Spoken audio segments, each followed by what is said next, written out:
In this month's regenerative agriculture news, I have 6 stories. I'll start with some new research that shows that cover crops may not be a net benefit to nitrogen loss equations. While they can prevent leaching, they may contribute more to nitrous oxide emissions. On the topic of nitrous oxide emissions, work in the prairies is continuing to show that inhibitors work to reduce emissions. However, the yield impacts for producers are not worth the cost of using them. On the disease front, promising work shows how specific combinations of compost inputs may tackle one of our toughest potato diseases. This dovetails well into a story about biodiversity. It's not about putting everything into the system and looking for resilience. It's more about finding the right combinations that lead to the desired outcomes. This principle has been used by a farmer in Ontario, where he's gone back to tillage.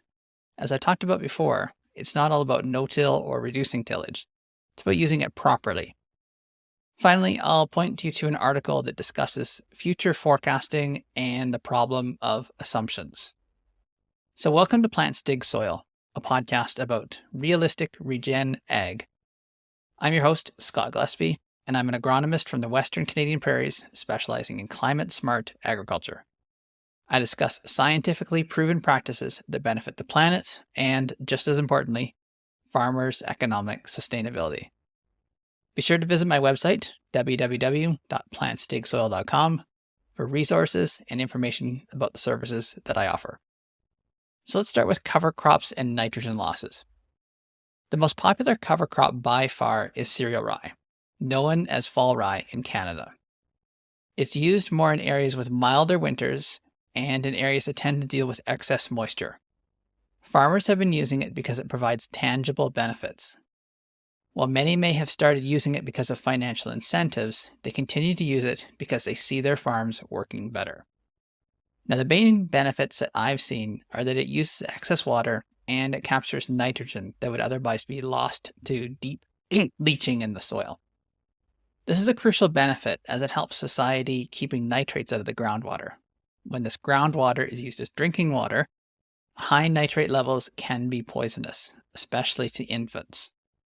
It doesn't seem there could be any drawbacks to using cover crops, but it appears there could be some.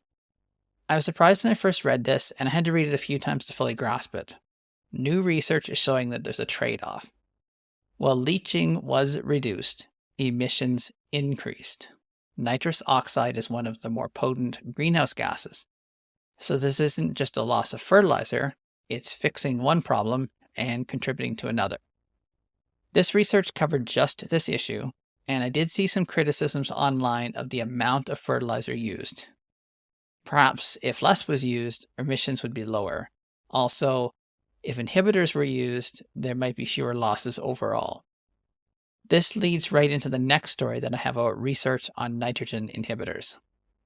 While they do work in wet areas with greater loss mechanisms, they do not provide much benefit in the arid prairies of Western Canada, where I work. They still provide nitrous oxide emission benefits when we have a wetter year. However, overall, there's no economic benefit to the farmer. This is a tough situation because there's an external effect that the farmer should be trying to mitigate, but it's an unseen benefit. When nitrogen leaches into the groundwater, it can be measured, and the effects on the local community are real. When some of it gases off and ends up in the air that circulates all over the world, it's impossible to feel the effect. Now let's move on to something that has a real impact for farmers. Early die is a significant problem in potatoes. The first year a field is used for potatoes, it almost never shows up. With every subsequent crop of potatoes, it gets worse. Growing at least 3 years of non-potato crops between potato years can slow it down, but it always seems to increase.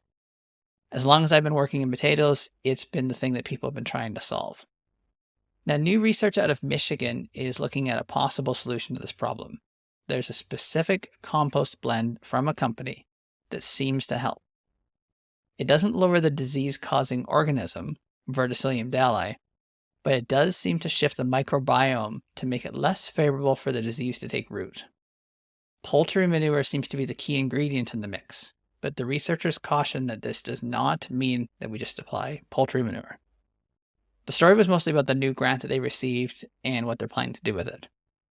There is something there, but they want to understand what is doing the work. As I said in the introduction, this dovetails well into an article about biodiversity. In agriculture, it's not about getting the most things out there and expecting the system to adapt to our needs. It's about finding the right combination that works for our goals. In the case of the poultry manure, some could say it's all the organisms that it brings. Or they could say that if we mix with many species of the manures, we might get the best one for the job. Now, the evidence so far is that the poultry manure sets back a nematode that helps accelerate the fungus that causes early die. Skewing the manure to have hurt the nematode helps us. If we have a diverse range of manures and one promoted the nematode, it would hurt our goals of growing more potatoes. The next story I have is about tillage. Organic growers still use a lot of tillage as they don't have chemical controls that conventional or regenerative growers have. Over the past few decades, there's been a lot of research trying to make no-till work in an organic system. The primary way has been to use a roller crimper that kills the fall rye and leaves a mat of mulch on the ground. While this can work well in warmer areas, farmers in cooler climates struggle to make this work, as the ideal time to kill the mulch is much later in the season than the crops are usually planted. A farmer in Ontario found that taking the rye as silage allows a more timely planting of soybeans. There's some regrowth of the rye, but since it's nearly all lost its above ground growth, it is seriously impeded. Quick disking sets it back and controls any weeds that have escaped the cutting. He's also wondering if the stressed out rye is still producing the chemicals that impede the germination of many of these weeds. These allelopathic chemicals have little to no effect on soybeans, so the crop is favored and the weeds are not. Finally, I want to leave you an article about trying to forecast the future. We can see many reports that paint a dire picture of the future. The problem with any report is the data used and the timescale of the prediction. The report is 505 pages long, and I have no intention of reading it. It's very specific to Ontario agriculture, and Terry Daynard has already read it and done his analysis of it. New data was available that the authors of the report did not use. Instead, they favored the worst-case scenario. They also seem to miss context. Even in the worst-case scenario, parts of Ontario will be similar to present-day climates in Illinois and Missouri, where the same crops, corn, soybeans, and wheat, grow very well. The report authors are also extrapolating to the next century. Take a look at agriculture in the 1940s and compare it to the present day. There's been a lot of innovation and adaptation. Thanks for joining me in this monthly roundup of regenerative agriculture news. The links for all the articles will be in the description. I encourage you to read them yourselves. Let me know what you think. You can comment on whatever platform you're reading, listening, or watching this on, or you can come to my website and send me an email. While you're there, if you haven't already signed up, check out my monthly newsletter. A new one will be coming out next week. On the agronomy business front, the snow has come, and while the ground isn't yet frozen, it will be soon. Things slow down a lot for me now, and I'll be concentrating on client work and reading the books that have been patiently sitting all summer waiting to be read.